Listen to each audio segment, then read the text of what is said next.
लक्ष्मण, तुम यहाँ कैसे आ गए? यहाँ आप ही ने बुलाया था भ्राता जी। मैंने तुम्हें कब बुलाया था? अभी अभी आप ही ने तो बुलाया था। लगता है कि तुम किसी धोखे में आ गए हो और सब गलती खा गए हो। भैया जी, मैं न तो किसी के धोखे में आ सकता हूँ और न ही गलती खा सकता हूँ, मगर जो होनी है उसे किस प्रकार मिटा सकता हूँ। किसी ने मुझे आपकी आवाज में सहायता के लिए पुकारा कि भैया लक्ष्मण जल्दी आओ वरना मैं मरा। जिसे सुनकर भाभी जी रोने लगी और मुझे आपकी सहायता के लिए भेजने के लिए बहुत कुछ कहा। जब मैंने मना किया तो हर तरह का दोष मेरे सर पे लगाया, जिसे सुनकर मजबूरन मुझे वहां से आना पड़ा। आवाज आपकी सुनते ही चौंकी फिर घबराई माता, बेचैन हुई बेताब हुई, अकुलाई और चिल्लाई माता।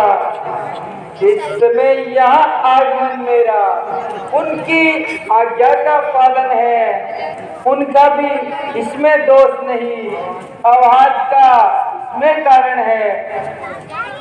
लक्ष्मण, ये सरासर चालसाजी है और किसी राक्षस की चालबाजी है। मैंने तो तुम्हें आते समय इतना समझाया, मगर अफसोस तुम्हारी समझ में कुछ नहीं आया। दुश्मन अवसर पाकर अपना हाथ चला गया और मुझे हमेशा के लिए मिट्टी में मिला गया। वह मृग एक माया मृग था, ये सारी चाल उसी की थी। मृग नहीं वह मालिक था और यह आवाज उसी की थी। बस इसलिए मैं सोचता हूँ तू छुआ है खट्टा आश्रम में, कहती है बाई आंख मेरी, अब सीता नहीं है आश्रम में। दादाजी, आप इस कदर न घबराइए, जरा पंचवटी की तरफ चलिए।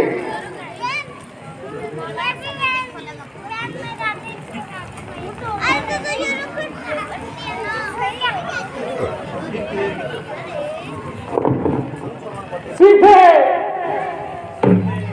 सीधे भाभी जी, सीधे, तुम कहाँ हो? भाभी जी, आप कहाँ हैं? सीधे सीधे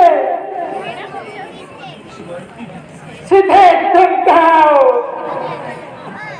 लक्ष्मण, अफसोस वही हुआ जिसका मुझे पहले से ही डर था, और सीता का राक्षसों के हाथों बच पाना बहुत कठिन था।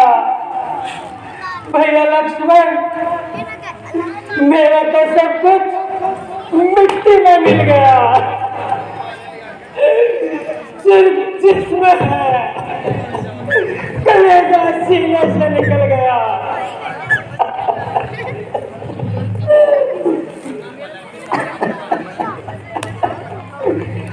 खगे मृग है भंवर में, क्या तुमने मृग नहीं देखी? कोकिले कूक कूक कर बतला दे, क्या तुमने कोकिल नहीं देखी? हंसो मत हंसो, बतलाओ तो चलकर उस राज हंसने को सिंहों को जान बतला दो। उस सूर्य वंश की सेनी को। राजा जी, जो कुछ हो चुका है उसके लिए रोना व्यर्थ है। भाभी जी की खोज करना हमारा धर्म है। चाहे जहाँ भी हो जब तक दम में दम है हम उनको ढूंढ निकालेंगे। भैया लक्ष्मण, अब हम उनको कहाँ ढूंढ पाएंगे और सीता के बारे में किससे पूछेंगे?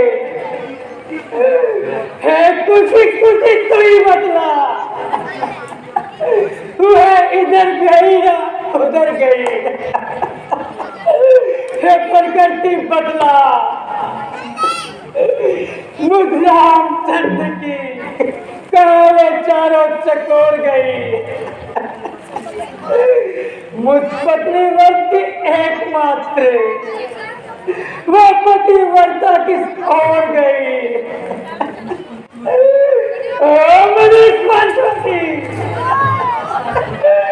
तुमने ऐसा अपनी आंखों से देखा, मगर तेरी छाती ना कटी।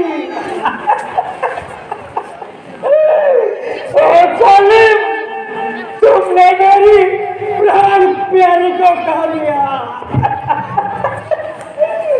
या किसी जगह छुपा लिया।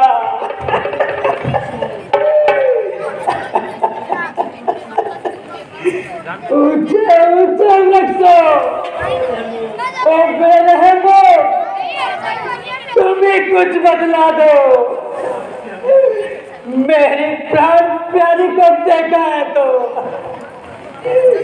भ्राता जी जरा होश करिए। आप किस तरह की बातें कर रहे हैं और सांसें भर रहे हैं। आप अपनी तबीयत नहीं संभालोगे तो भाभी जी की खोज करना मुश्किल हो जाएगा। प्यारे लक्ष्मण, तुम अयोध्या चले जाओ और राजकार्य में भाई भरत का हाथ बटाओ।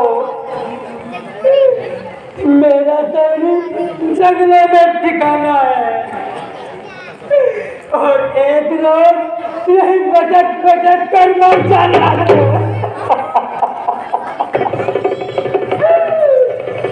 क्योंकि मैं तो अध्यक्ष नहीं सकता, क्योंकि माता जी ने कहा था तो तीनों साथ आना, वरना अकेला मुझे मुँह तक मत दिखाना। महाराज जनक अपनी पुत्री का हाल पूछेंगे तो मैं क्या बदलाऊंगा? भ्राता जी जरा धीरज रखिए। इस तरह हम एक साथ आए थे, एक साथ जाएंगे, अन्यथा अकेले अकेले हरगिज मुंह नहीं दिखाएंगे।